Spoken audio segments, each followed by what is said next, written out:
Imagine being a couple who decides to carpool with a group of strangers. While carpooling, the group crashes into a tree and wakes up in an unknown forest. Within 48 hours and the arrival of some killer farmers, you and your boyfriend are dead. Well, in today's video, we're going to recap this movie and unpack the mistakes made and share how to beat a classic horror story on Netflix. Please make sure to smash that like button and subscribe if you like this type of content, and let's help the group avoid making some fatal decisions. Alisa makes plans to carpool through a rideshare app to her parents' home in Calabria to get an abortion, though she's unsure about it. She boards an RV driven by a travel blogger Fabrizio, accompanied by Ricardo, a doctor, a couple, Sophia and Mark. When a bout of Alisa's morning sickness causes the group to pull over, Mark takes over driving for Fabrizio. That night, Mark drinks beer while driving and ends up crashing into a tree when he swerves to avoid running over a corpse of a goat. We hear Mark ask Fabrizio about his earpiece, which started to provide feedback once they crossed their deer sign. Now, most Uber and ride-sharing apps provide users with an opportunity to review drivers, their history, and successes. When traveling, it's imperative that the group first make it a priority to evaluate if the person driving is a proven and successful driver. Additionally, driving with a group of strangers overnight creates a host of potential threats, especially for a female. According to the FBI, there were just 675 cases or sexual assault along the interstates from 1979 to 2009, and not all of these involve hitchhikers. Priority number one for the group should have been to stay alert and aware until you arrive to your next destination. Within the movie, we see Mark drinking some beer while driving, and then we see a deer on the road. Fabrizio grabs the steering wheel, thus causing the group to crash into a tree. Now, this point is extremely important because it's important for us to know that victims of head-on or otherwise expected accidents tend to brace as a reflex. In fact, one study found that more than half of victims of head-on collisions locked their arms against the steering wheel or dashboard, pushing themselves against the seat. Within this scene, Mark would either brace himself or ran over the dead deer due to the fact that his reaction speed was probably slow due to drinking. Upon leaving the crash, the group should have recounted the events leading up to the crash and should have evaluated everyone's actions, including Fabrizio's, who ultimately was the cause of this accident. The next major issue here is the notion of taking a drink with a group of strangers. When driving overnight, it's imperative that you never take a drink from a stranger or take anything that could potentially impair your ability to be alert or aware. This ultimately served as a fatal decision. Alisa wakes up in the morning to see the group doing first aid on Mark's broken leg. They realize they are no longer on the road but are now in a clearing surrounded by a forest, a house, and cannot explain how they ended up there. The entire group seem to be fast asleep and can't even remember anything after or during the accident. Suspicious. Despite finding a rustic cabin in the clearing, they do not enter, and the group begins to argue about what took place. Dr. Ricardo decides to step out of the camper and begin searching and looking around the area. Fabrizio is adamant about the direction the pair should go and points south, expressing that he used to live in an area like this. While researching and identifying some of the best strategies to help a group or individual find a way to exit a very difficult forest-like situation, there were some top 3 things that could have been applied to this particular scenario. The first, let someone know where you are going and for how long. The next is make a list of useful survival items. Next, know your 0 point, either leave markings or mark the trees in order to retrace your steps. This one particular point is extremely important because you can begin the process of saying, hey, I was in this particular area, because you mark the area so that you know where not to go and where you treaded. Additionally, every member of the group should have identified a specified road in helping the group escape this issue. For example, imagine if Fabrizio and Ricardo focused on locating a way out while other members of the group worked on the camper and finding a way to make it mobile, while another member of the group works on resources, health, and keeping the group healthy.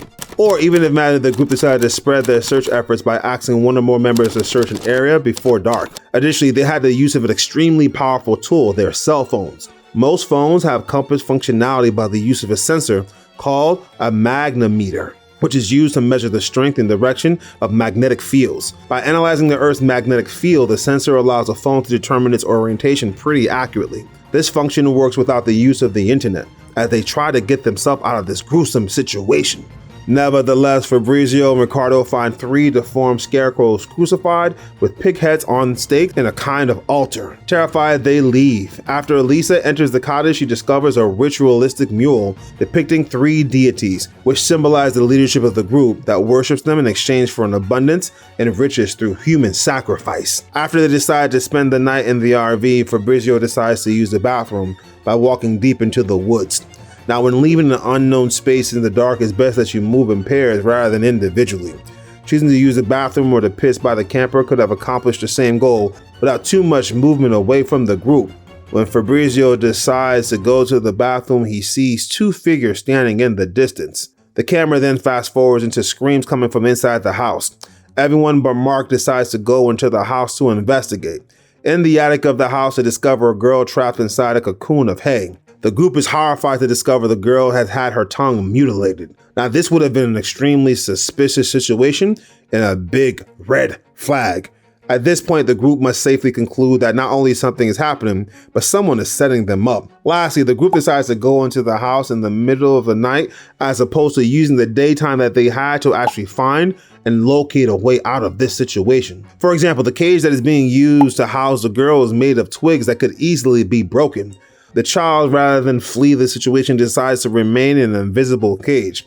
This is information that they could have figured out while they were actually waiting in the camper during their daylight. As a group, one of the most important pieces of surviving the situation is to use the information provided as a way to plan, assess, and eradicate your enemies.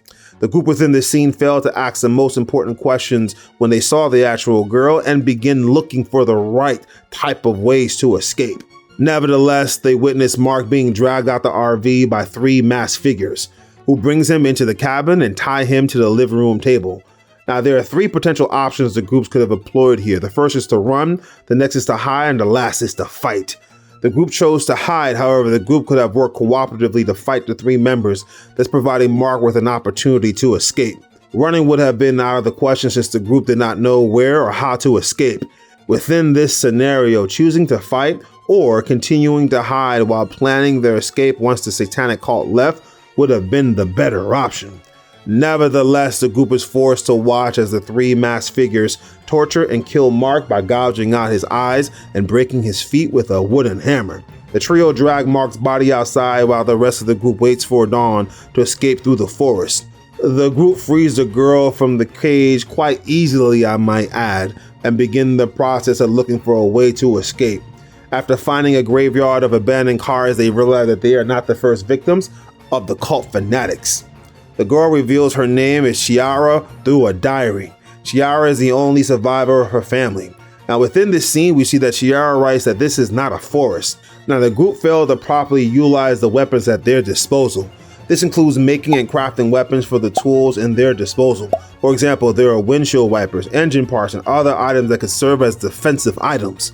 Now, to go back to an earlier point, the group should have come together to analyze the information that they know. The girl revealing that this is not a forest and no one follows up is a major red flag. Someone should have asked, what does that mean and how can we escape? Additionally, at this point, the group is walking with no indication that their travels are leading to any type of progress.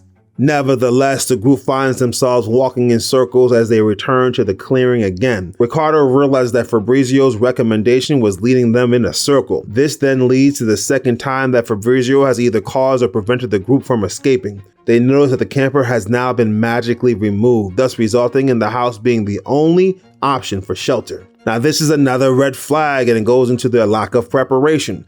Prior to leaving the camper, the group should have packed some food and other essential items. One of the first things that you do when you get stuck in a situation like this is to learn how to avoid fighting each other and to learn how to take leadership or work within a group to accomplish a specific goal. The group as a priority needs to prioritize setting a goal and doing what you can to eradicate your enemies. Night falls and the group shares their personal stories as they drink the only beer bottle left. Fast forward into the movie, we see Elisa wakes up and sees all of the followers of the sect standing in front of the house with Sofia, Chiaro, and Ricardo as hostages on a ritualistic stage. Sofia has her eyes gouged out and Ricardo has his ears mangled. Their severed parts are placed on a gigantic scarecrow in which Chiara is trapped. Sophia and Ricardo have their throats cut as Elisa and Fabrizio watch from inside the cabin. Elisa realized that Fabrizio was the only person that decided not to drink the alcohol, and as a direct result begin questioning exactly what took place with Fabrizio. She starts questioning whether or not if there are sleeping pills within the alcohol. Fabrizio attempts to convince her that he is scared, however she discovers that he has a hidden earpiece. As she's holding Fabrizio, she hears the sound of someone speaking to Fabrizio's ears, asking that she moves closer to the actual fireplace. Angry, he instructs one of the cult members to take her, and she is dragged outside, thus revealing that Fabrizio was involved in the situation all along as probably the ringleader. While sitting in the chair, we see the mob boss who explains to her that she needs to feed her family. Then we see the police drive up, indicating that they're all part of this particular scheme. While waiting within the room, we see that Fabrizio actually engages in a conversation with her, thus indicating and explaining the whole background and story behind this scene. After freeing herself by ultimately pulling her hands through the nails, which was probably extremely painful, Elisa wanders through the camp of the film's production team. She discovers that Chiara is still alive and is an actress and the sister to the director of Fabrizio. Elisa catches the two discussing the next steps of the recording in a trailer. When Chiara exits the vehicle, Elisa kills her with a shotgun. She then shoots Fabrizio in the leg and he asks for mercy. But Elisa kills him as well, recording everything with a portable camera. She discovers an exit from the forest through a fence which falsely labels the forest as a restricted military zone. She notices a chubby kid walking through the forest who runs and escapes to a beach. Covered in blood, she emerges from the forest on a beach, recorded by bathers on a cell phone as she dives into the sea. Now, one thing I will say though is that if you see someone bleeding and you don't ask for help and you stick out your cell phone just to record, it's actually pretty messed up. In the post-credit scene, a Bloodfix app user is participating in a virtual chat about Fabrizio's movie that aired with the final footage of Elisa killing him. We then see the actual person watch maybe 5 seconds of the movie and the last 5 seconds of the back end of the movie, giving it a negative review. And that's the end of a classic horror story. So what would you do if you were the group, and how would you survive this gruesome encounter? Please write your ideas in chat, and thanks for watching.